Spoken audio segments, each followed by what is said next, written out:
Do you want to understand the difference between what is your affect and what is your emotion? What your body tells you and what your brain tells you, and how we learn that. So interesting, yeah?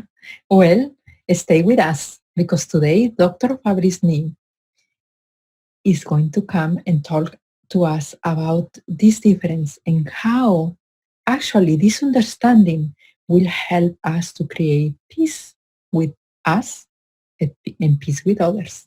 So, welcome. Stay with us in Emotions in Harmony. Living in harmony is possible if you know your emotions and how to handle them. I am Dr. Carmen Roman, and I will share with you the current psychology by myself or by interviewing experts who will inspire you. Learn how to live a life of fullness and how to recover your emotional harmony. Welcome to Emotions in Harmony. Hey guys, welcome back. Let me introduce you to Fabrice Nye. Dr. Fabrice is a licensed psychologist with a private practice in the Silicon Valley. He has been working with cognitive behavior therapy. He was the host for Dr. David Burns, the podcast that he created. Fabrice created this podcast with him for 4 years, and it was really a success. But now, Fabrice has his own podcast called Peace at Last. He is there to discuss scientific latest research in psychology and neuroscience. And you will listen to from him today this explanation. He has a talent to explain to like open concepts in psychology that you want to keep listening and listening. So give us a little time because in the conversation we start just talking and going around, but after 2-3 minutes, we really got into a meaningful, profound conversation. Fabrice and I are the graduates of the Institute of Transpersonal Psychology. This is how we met. His approach to psychology is blending clinical skills with spiritual principles. He was an engineer, he has a background in aviation, and he can bring the left brain science to clarity in order to understand these complex human processes. So I will let you in the show notes. You will see his podcast. You will have his email if you want to contact him. And for now, I want you to stay with us. Really, if you are driving, if you are cooking, if you are gardening, or whatever, enjoy this episode. Enjoy it because I promise you, at the end, you will understand how to create this peace for yourself, how to quiet your brain. Isn't that beautiful? Okay, here we go.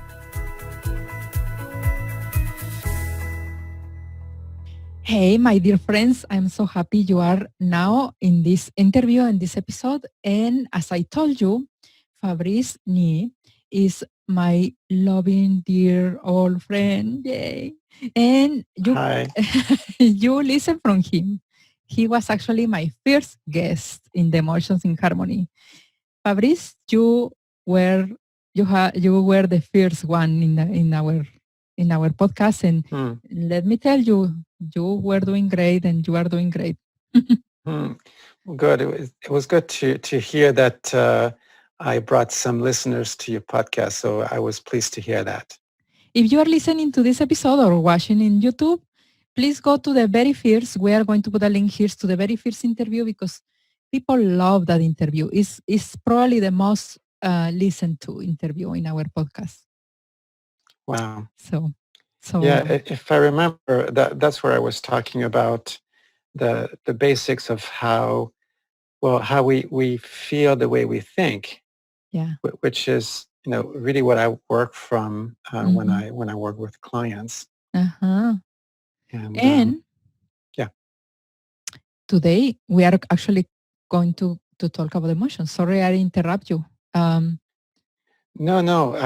It's I guess that today is kind of a follow-up in a way because Mm-hmm. we talk about feeling. I'm sure you talk about this all the time since your podcast is on emotions. Yeah. And I think it's a little bit similar in English and in Spanish, where we talk about emotions and we talk about feelings. In Spanish would be emociones y sentidos, Uh-huh. um, Y but sentimientos. sentimientos Uh-huh. and it can be a little bit ambiguous. And I've taken the step in my practice to mostly use the word emotions because I think it's better defined and people understand that better. Have you ever had the occasion in your practice to ask one of your clients, "Well, how are you feeling?" And they respond with a thought. Yes, I feel like I think I'm going to 90%. die. I feel like you're bothering me. I feel Yes. And 95% of the time, it's yes, like, how do you feel? And they respond with a thought. I know. And Mhm. so people don't really know what feeling means. And so Yeah. I try not to use the word feel or feelings. I mean, I use it sometimes because it's necessary, but I Uh-huh. said, so what emotion are you experiencing? Ah, And then they get okay. stand to think because that's a question they typically don't Uh-huh. get. Yeah. And they're kind of stumped sometimes. Some people don't Yeah. really know what an emotion is, but they Yeah. don't know that they have them all the time. Yes. Actually, you asked me 2 days ago by email the list of emotions in Spanish. Yes, Uh-huh. because I don't have one, um, but the Spanish language, we I think we are more adjusted with the words about emotions than the English language. and I'm pretty sure you are. Hmm. I do a podcast and I have a practice where I work with English speakers. So you have to take the language into consideration. Yeah. My native language is French, and Hmm. in French, there's not a big distinction between emotion and feeling. It's just people know what we're talking about. So you don't really need to make that distinction as much. But when I did my episode on emotions, I published a list in English of feeling words, Hmm. and people really liked this. This comes from originally from NVC, nonviolent communication. Uh-huh. But I like to give people those feeling words because it gives them a vocabulary to talk about their emotions. Yes. Uh, you know, Otherwise people say, well, I feel okay, I don't feel okay, I feel bad, I feel good, I'm Hmm. happy, I'm unhappy. It's kind of vague, Yeah. but when you give people things to talk about where they say, well, I'm feeling sad, I'm feeling frustrated, I'm feeling rejected and loved, I'm feeling embarrassed, I'm nervous. And so they start to develop a better vocabulary. Uh-huh. And one of the things that I want to talk about today is that a broader vocabulary makes you better able to monitor and regulate your emotions. I can see, Fabrice, or I can hear when I have a client. I have different group therapies, groups for therapy. So after a year, I put them in a special group Hmm. because they are more able to describe what is going on with them. Yeah, They are more precise, clear. I am feeling this here inside. I am feeling sad. I am feeling last. I don't have hope. All of these kind of more precise things. yeah, The anger is in my hands, or I feel my hair tied, or in the beginning is a lot of education around it. I agree. I Hmm. agree. And it's really important education because it helps people not just, be better able to do therapy, but also better able to do their emotional life. Yeah.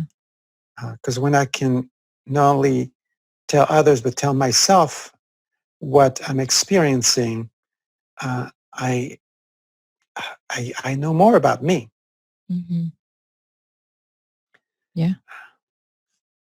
And how helpful it is. Yeah. For example, in English, in Spanish too, there's a difference between red and pink. Yeah. And if you have a language where there's no word for pink, you're just going to say it's light red. And it's just going to be another shade of red. So you're going to say it's red, Yeah. just lighter. Yeah. Just like we don't have a word for light blue in English. So there's blue and light blue, it's all blue. But in other languages, you have a word for light blue, and for those people, it's a different color. Yeah. Well, emotion words are like that, where if you can distinguish between,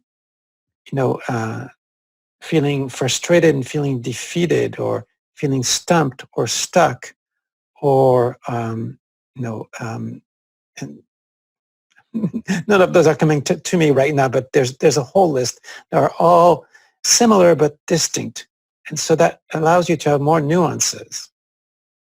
Yeah. Yeah. So you are talking about our feelings. We experience our feelings also based in our culture. Yes, Mm-hmm. yes. Now, this is hard to demonstrate because we are immersed in a culture. You're probably familiar with the notion of Schadenfreude. This is a feeling word that has been imported into English rather recently. It comes from German. Mm-hmm. It's the type of good feeling you experience when somebody else is having bad fortune. Oh, really? No, Yes, I am not familiar with that. you haven't heard. Like, yeah, you are dancing because Yeah, they are going bad. exactly. Yes. So, Oh, wow.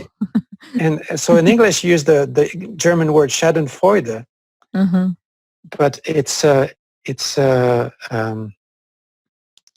word that didn't exist in English, but now people know it, and so it becomes this new concept. Yeah. And it's no longer, I feel, because you can't really say, well, I rejoice at somebody else's misfortune, It's too because long to say it. it's wrong to say that. But if you say, I'm experiencing Schadenfreude, people are going to go, ah, yeah, Okay. they get it, Uh-huh. Actually, maybe for somebody who is bilingual, it's not that foreign concept. Maybe the ones who are bilingual, we understand what you say. Like I understand, I can feel differently when I'm in Spanish than in English. Yeah. Yes. And bilingualism is an extremely useful Uh-huh. skill to have. Mm-hmm. I don't have any children, but I know that if I had children, I would have taught them a second language from day one. Yeah, immediately, yeah. Um, and when I grew up, I was speaking French as my native language, but I was living in Corsica. And Corsica has its own local language, which is kind of a blend of French, Spanish, and Italian. And so I always knew, and I heard my grandparents speaking it, so I knew there was another way to say things. And I Mm-hmm. knew some of the words, even though my parents didn't speak it at home. So it's always been in my consciousness. And when I started learning English when I was 10 years old, it was just one more language. Mm-hmm. And when I started learning Spanish when I was 13, it was just one more language. It was just like, no, yes, just languages, different ways to say things. And so I always knew that my language was not the only way to say things. Yeah, yeah, it's true. And even in many languages, words will not do justice to our feelings. Yes, absolutely, Mm-hmm. absolutely. Mm-hmm. Um, I remember when I start speaking English and I start having an emotional relationship in with my first husband, I wanted to fight. Mm. And because he didn't speak Spanish, it was not the same. I wanted to fight. I wanted to real fight, like, Yeah. wow. And no, I needed to think. It was just too slow. I couldn't translate. And I mean, in Spanish, we say fighting more lightly. Yeah. I mean, we are to have a discussion, I will say, Yeah. and a passionate argument about something, Yeah. because we love passionate arguments. Yeah. Yes. But here it was like, oh, let me think about it. And it was not only the language, it was not my lack of English, it was the lack of words in English. But Yeah. also, anyway, in general, it was the lack of the not justice that our language does to our body. Yeah. Yes. Yes. Mhm. And so I want to say something about language and kind of tie this into emotions. Okay. Um, and the research that I wanted to talk about today by Lisa Feldman Barrett is it came from her initial research when she was a postdoc fellow. She she wanted to study emotional responses, and so she went to find out, well, how do we determine what emotion somebody is experiencing? And she went by the the classical view at the time, which was the what follows. Number one, that there's a set of basic emotions, and when you ask people, they say, oh, fear, sadness, joy, disgust, anger. And those emotions are universal. Every human being on the planet experiences it. There's even some overlap with other mammals who also experience some variation of those emotions, and that it's not culturally um, specific. And the other thing was that emotions um, have like a neurological blueprint. For example, when you feel fear, there's some activation in the amygdala and other brain centers, and sadness is some other sets. And so you can take a fMRI picture of your brain with a particular emotion, and you'll say, okay, that's the emotion. And also those emotions can be read on your face and your body language by anybody in the world. So that was the classical view. Uh-huh. And she could not find ways to verify that was the case. Yeah. Now, there's been some research that seems to validate the classical view, and some of the best known are by Paul Ekman. You're familiar with Paul Ekman? No, you are throwing me names that I am Oh, not. okay. So Paul Oh. Ekman went out to prove that there's a set of basic emotions, Mhm. and he went into some remote cultures, who are not exposed to the Western culture at all. And Mhm. sure enough, they express those emotions or they recognize them. Mhm. So that seemed to be a very validating study. Mhm. But when Lisa Feldman Barrett looked into it, she realized that the way they were measuring, quote unquote, measuring the recognition of emotion was they were presenting some faces of actors. That were So kind of exaggerating the emotion. yes, so they had somebody say, okay, make a sad face, Uh-huh. like frown like this, and Mhm. turn down Mhm. your mouth. And then some other people said, okay, now make an excited face. And so they had to open their Uh-huh. eyes and open their mouth and raise their eyebrows. And so they showed their faces to the other people in those cultures, and they give them a set of words to choose from for them to decide which emotion they were seeing. Uh-huh. Not only that, but it was with the experimenter present. And there was like some subtle cues that, nah, you didn't really choose the proper one, because they were doing some selection, pre-selection of the participants. Yeah. So what she found was that the way the study was done It was not was that clean.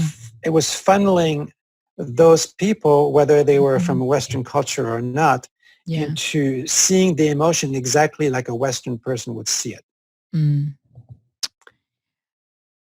I have the privilege to work with indigenous people, mainly from the south part of Mexico, from Oaxaca, Uh-huh. or other countries that have indigenous background. And let me tell you, their way of expressing emotions is so, I call it with a lot of dignity. They may be in deep, deep pain, in deep anger, and you cannot tell. Yeah. You cannot tell by their face. It's a very subtle movement, eye movement, breathing, etc., that a fellow in this country will totally miss. Yeah. You can even say the person is being bored or it doesn't pay attention, but they are actually in deep anger, for example. Yes. So yeah, we don't express emotions the same But way. without having to go to a different culture, if you take two perfectly, California raised Western people here, and you look at them, and one of them is sad and the other one is sad, and they will look different. One will be sad and will start crying. The other one will just be stone-faced. Yeah. Completely different expression. And yes, Yes. they're both feeling sadness. Yes. So there's no fixed blueprint. No. So how can we say that sadness is sadness? Well, it's a cultural thing. And when I say cultural, not just at the, regional or national level, but also at the family level. So so let's say I'm an infant and I don't know what an emotion is. Now, that doesn't mean I don't feel anything inside. Lisa Feldman talks about something called affect. And I kind of need to define this because it's a little bit different from what we call affect in psychotherapy. In psychotherapy, affect is something that is visible in the expression of a client. But affect is really what we experience inside. And affect is composed of two dimensions. One dimension is pleasant versus unpleasant. It's called valence. And the other dimension is arousal, meaning calm versus agitated. And there was some research that was done on this. In fact, if you could put a link in your show notes to my episode on emotions, people will see that I have a diagram of the affects. Yeah, I will. And I'll bring this up just to be able to talk about it while looking at it. So the research was done by Jim Russell of University of British Columbia, and he selected a set of 28 feeling words, and he tried to make them more or less dispersed on the affect scale to kind of measure how they spread around. And he called the result the circumplex model of affect, with the valence axis horizontal and the arousal axis vertical. And so one example of high valence, meaning pleasure, and high arousal would be delighted or excited. Those are feeling words that are high on both. Something that is low on valence but high on arousal would be afraid or tense. I'm still aroused, but it's not pleasant at all. Yeah.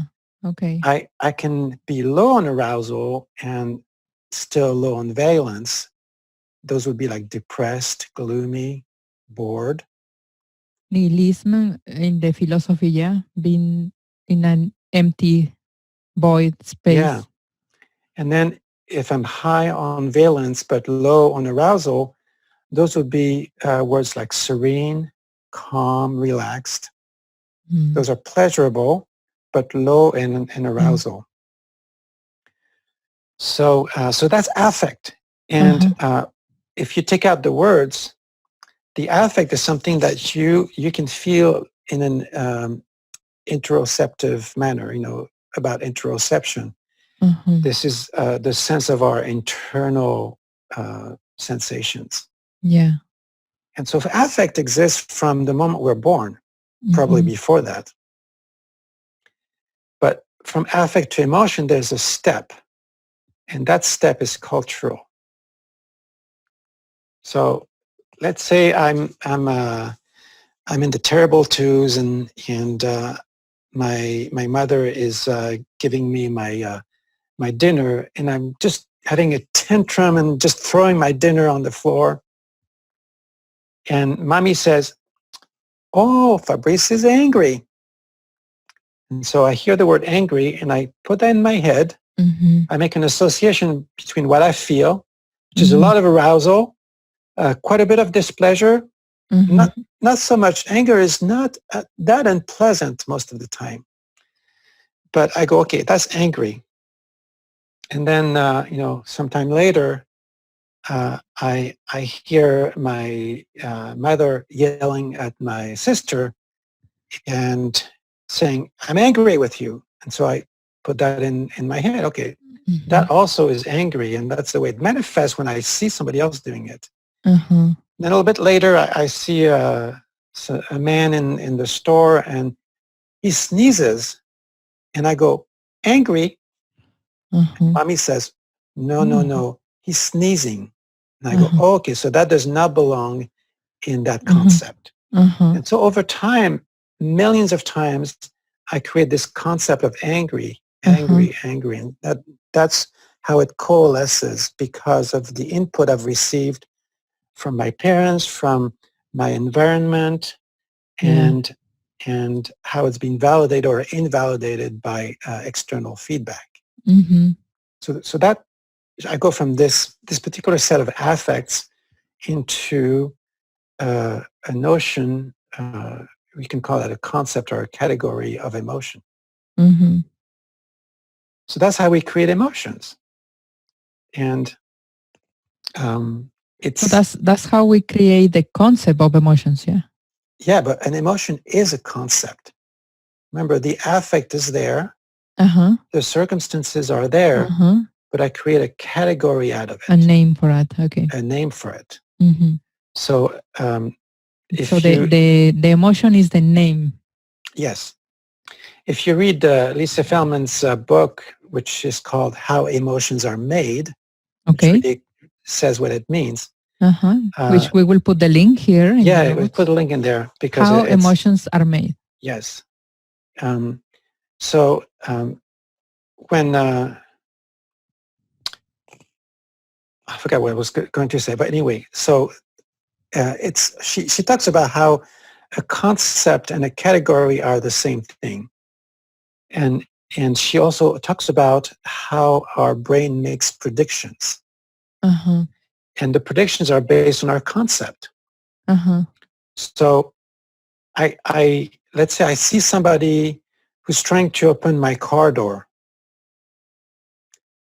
My brain starts making prediction of anger.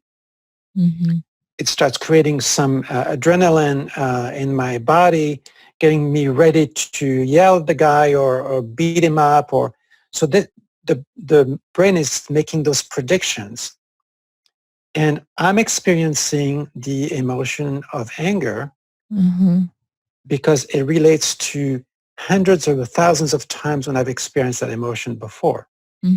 It's part of that category, and I make predictions based on that concept. Yeah. Now, when we make predictions, and we make predictions all the time. Lisa Barrett also has a TED Talk. In the TED Talk, she goes like this. She says, now your brain is making predictions every millisecond, and it's anticipating the next word that's going to come out of my Uh-huh. What's the next word? Mouth. Yes. So that's the prediction. Uh-huh. What if I had said, it's anticipating the next word that's going to come out of my nose? You have to do a double take in your And like, brain. no, Goes, that's not true. what did he say? Let me reconfigure here something. Yeah. So when the world does not match our prediction, we have to reset. Mm-hmm. And that takes some energy out of us. Our brain consumes more glucose. We have to, maybe the adrenaline. So let's say I see this guy trying to open my car door, and I reach the guy, and he turns to me and says, "Oh, I'm sorry, I thought it was my car." And suddenly I have to reconfigure. It's like, oh, I'm not angry at him. He's just like this poor guy who he looks like he's in his 80s, and he doesn't really know what his car looks like. He's lost in the parking lot. And so suddenly I feel maybe some guilt because I was angry at him, and some compassion because he's like kind of lost. So I have to undo all the hormonal changes in my body and create new ones that match the new situation. So what, as you are talking, I am picturing in my mind an adult that is angry. Yes. Or is extremely sad because of grief or something. Yes. And the child say, "Mommy, are you angry?"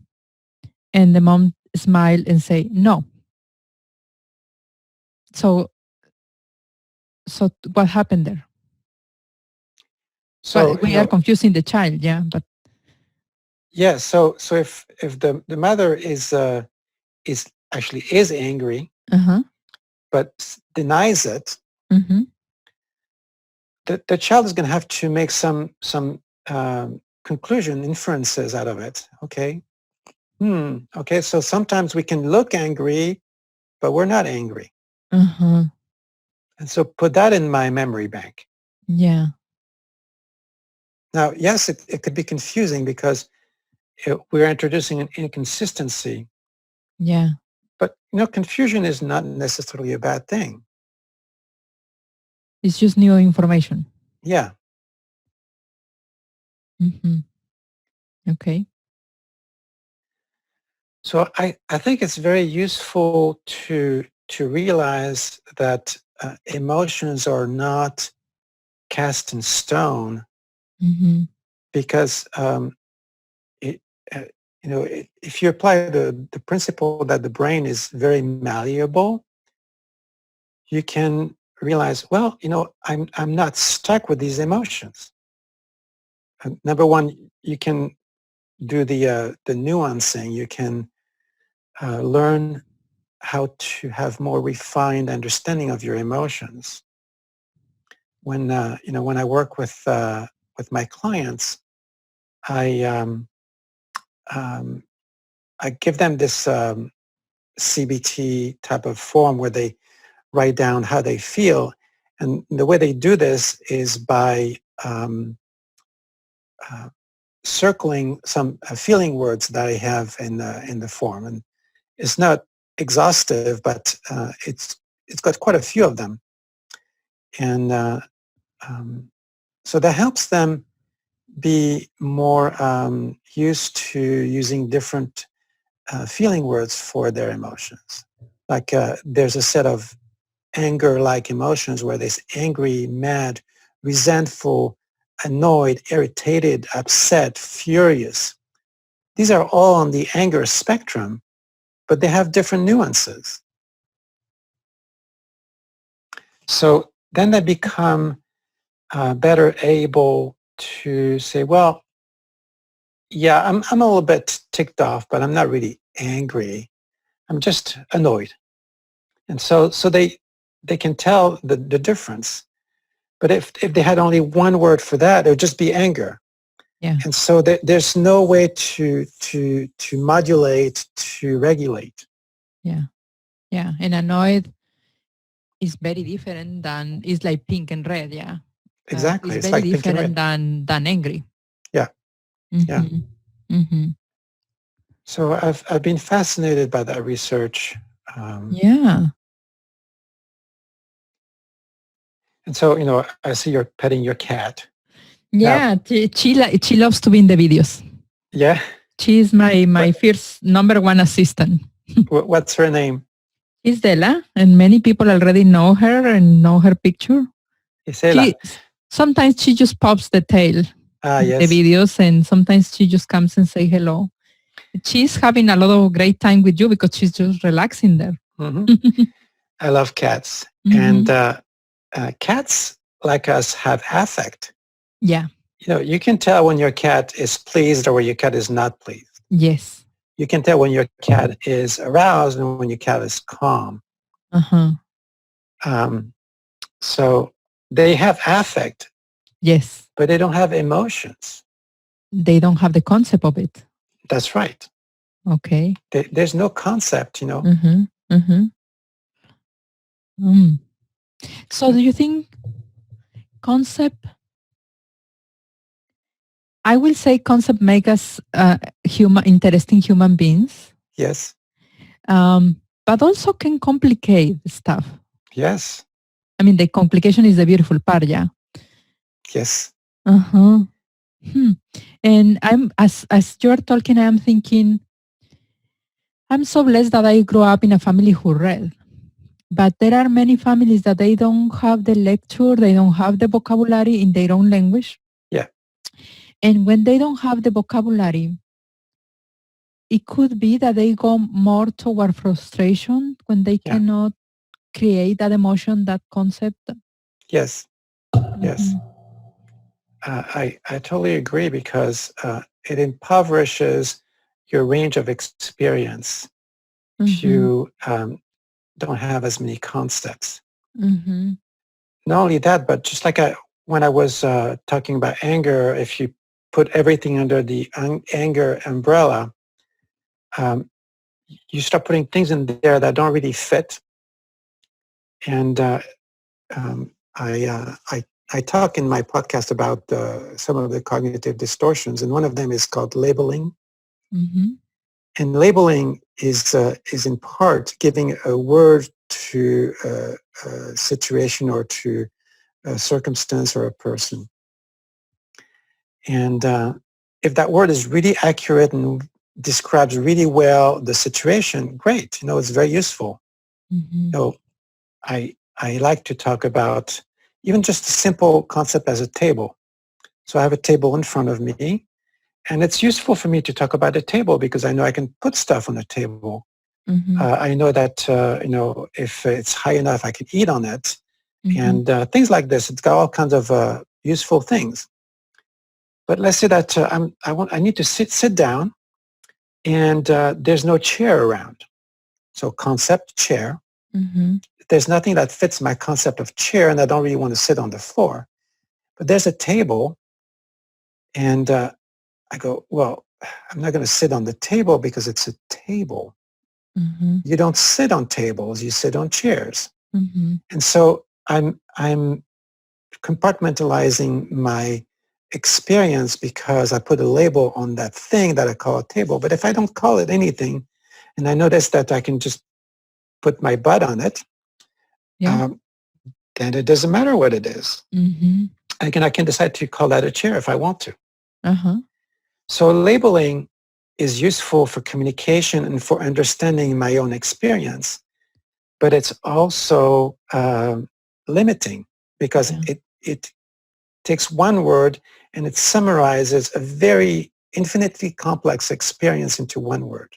Mhm. Mhm. That makes sense. Yeah. So Yeah, it's the way I will say is labels make us to be a little bit less conflict at the beginning, but then it can be problematic if they are stuck with it. Yeah. If I am yeah, stuck with the label. yeah, Hmm. And we tend to label people when we met them. yeah, yeah. It's built in. Yeah. We need to associate what we experience Mm-hmm. with some prior experience. Yeah. Have you Yeah. ever noticed, you go to, let's say you've never been to Costa Rica, Mm-hmm. and you go to Costa Rica and you walk in the jungle and say, oh, this is wonderful. And then inevitably you or somebody else will say, oh, it reminds me of Hawaii. So suddenly it's no longer its own unique experience. It Mm-hmm. gets connected to prior experience. Yeah. Yeah. And so we do that automatically. Yes. And it has some really useful sides, and it also has some limiting sides. Yeah. And knowing that allows you to say, well, right now I just want to have a pure, unique experience. Later, maybe if I want to talk about it, I can use connected experiences so that people can better relate to mine. So those labels are kind of quieting the mind, or are kind of lowering the irritation of the new experience. Yeah. Um, I found it beautiful, as long as we know it's just a temporary thing. It's a sticky it's a sticky a sticky post. It's not a fixed label. Yeah. This last weekend we were with my husband and another of his coworkers. We were to Austin, Texas, Mm-hmm. and when we left the airplane, we were walking in the airport, and we all start talking about experiences of Texas. Like the Yeah. question was, have you been before in Texas? And I said, Mm-hmm. yes, I have been in Houston. And then we all naturally start bringing experiences of Yeah. Texas before we even get out of the airport. Yeah. So you were already in Texas before you get out of the airport. Yes. Uh-huh. So, but I was coloring my experience of Austin by my previous experiences. Yeah. And that's this is that we humans do that. Yeah. Yes, we do. Mm-hmm. And like I was explaining earlier, Mm-hmm. your brain starts making predictions. Yes. Like, for Exactly. example, Yeah. if you see this, guy Mm-hmm. in cowboy boots and cowboy hat walking by, you'll go, yes, that's what I expected. It's Texas. Mm-hmm. But if you see, this hippie in dreadlocks and, Birkenstocks, you're going, What? so Yeah. you're taking a double take because Yes. your prediction is not being matched. Yes. Yes. And I I actually noticed that when we were walking, because it's like, oh my God, I am not even open to know Austin. Yeah. Mm-hmm. Because Yeah. I have my experience of Houston, and I was listening what they were saying. Like, just wait. We want to experience Austin. Yeah. Mm-hmm. It's it's a very human thing. It is. It is. And there's no judgment on that, No? but it's good to know it so Mm-hmm. that if it gets in your way of your own happiness, and that's Uh-huh. really what I'm about, if it Yes. gets in the way of your own happiness, then it's good to know that there's a different way to do it. Yeah. Yes. And um, if if we are aware, we can indulge on it. Yeah, we can say, okay, I am Yeah. bringing my previous experiences, but Mm-hmm. Mm-hmm. that doesn't mean that it's going to be that way. So I can prevent some disappointment. I can be open Yes. for curiosity. Yeah. Yeah. Yeah. Okay. Is it possible to, is it meditation or some practices allowing us to be in the affect longer before we create emotion? Yes, actually, I agree with that. I think that if you have a mindfulness type of practice, and when I say mindfulness, a lot of people picture, people sitting in meditation with their eyes closed. Mindfulness is a very wide range of practices. It's Yeah. really about paying attention to what's happening and suspending judgment long enough to receive the full experience. Mm-hmm. So that's mindfulness. And this can be practiced. Yeah. I'm not a big meditator. I've tried many times to have a meditation practice. It just doesn't really work for me. Mm-hmm. But I tend to be mindful because when I notice there's a disturbance in my emotion, in my affect, to be precise, I pay attention. Oh, my affect is being disturbed. Why is that? Oh, it's because and I don't know, somebody is saying something that's triggering some other past experience, I create an observer part of me that just watched the whole thing. Okay. And I pause long enough to ask myself the question, is this how I want to react to this? Mhm.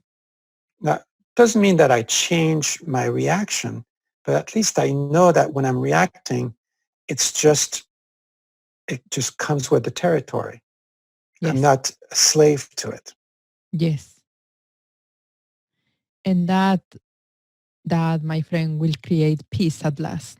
Yes, we'll create peace at last. Exactly. That's what I'm hoping. Yes. I don't know if, so you will have mentioned, I imagine in your intro that this is Yes. the name of my current This podcast. is I this just is the started it a month podcast. ago.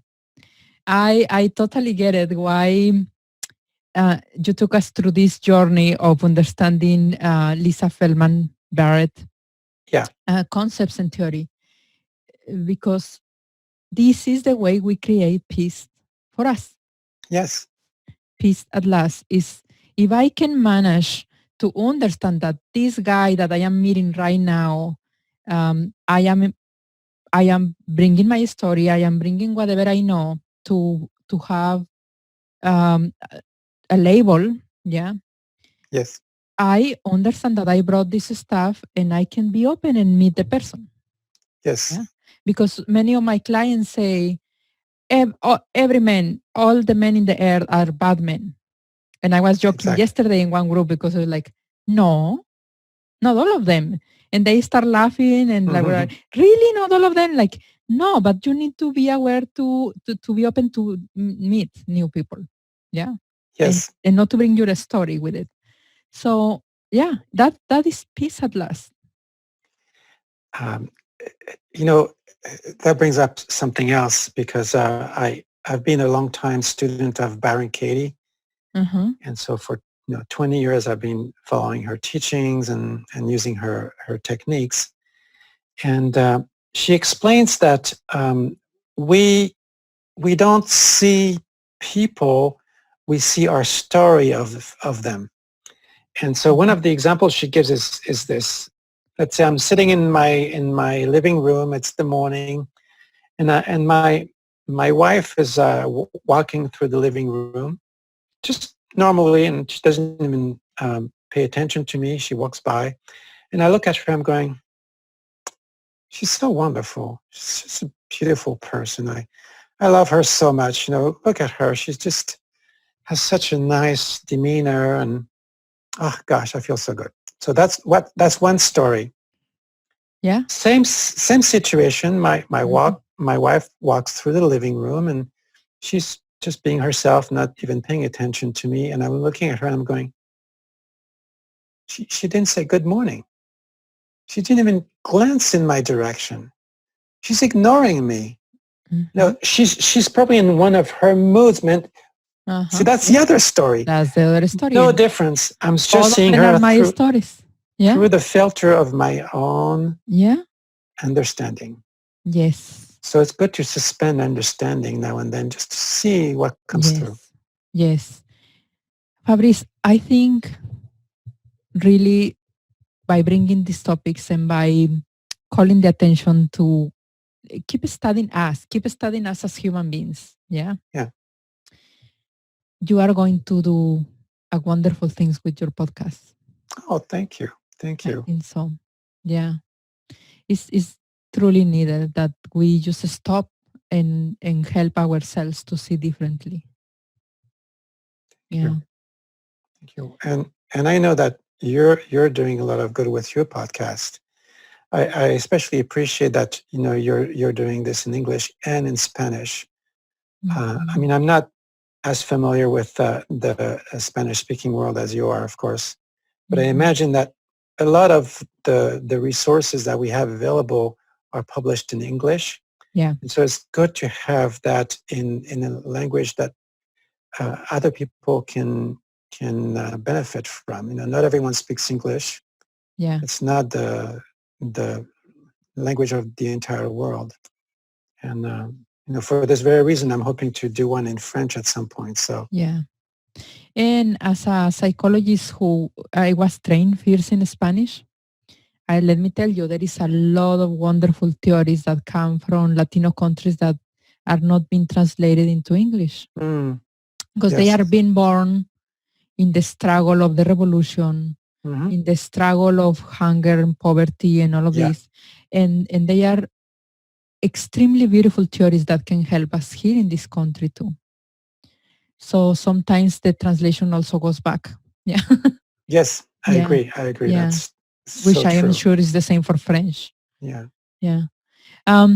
Well, if you have nothing else to add, is that okay to conclude now, or you have something else Yeah, to no, say? I mean, I think that this covered what I was trying to explain, that, things are not as set in stone as people might think.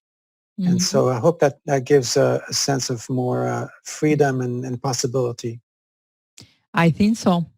It gave me. Oh, Yeah. good. It gave me this I'm, sense of, yeah, I am going to be aware of my stories. Yeah. yes, And the beautiful part is I can suspend them for a little while. yes. Yeah. Thank you, Fabrice. And I wish you the best in your new podcast. I know you had the other podcast that you hosted for 3-4 years, the other podcast. We are going to put all the links to your new podcast. I know people will love it. Great. Thank you so much. I very much appreciate having a chance to speak with you. For people who don't know, we went to the same school. And Yes. so we have this, commonality of thinking about psychology. But Yes. I don't get to talk to you very often. So No. I it think we was it talk was when quite a we are in the pleasure. microphone. Yes, exactly. Yes. We went to the Institute of Transpersonal Psychology together, and it helps to have a different view on spirituality, Yeah. on human beings, rather than the only mainstream psychology. Yeah. Yeah, it really helps. Yes. Yeah. Well, Helps me.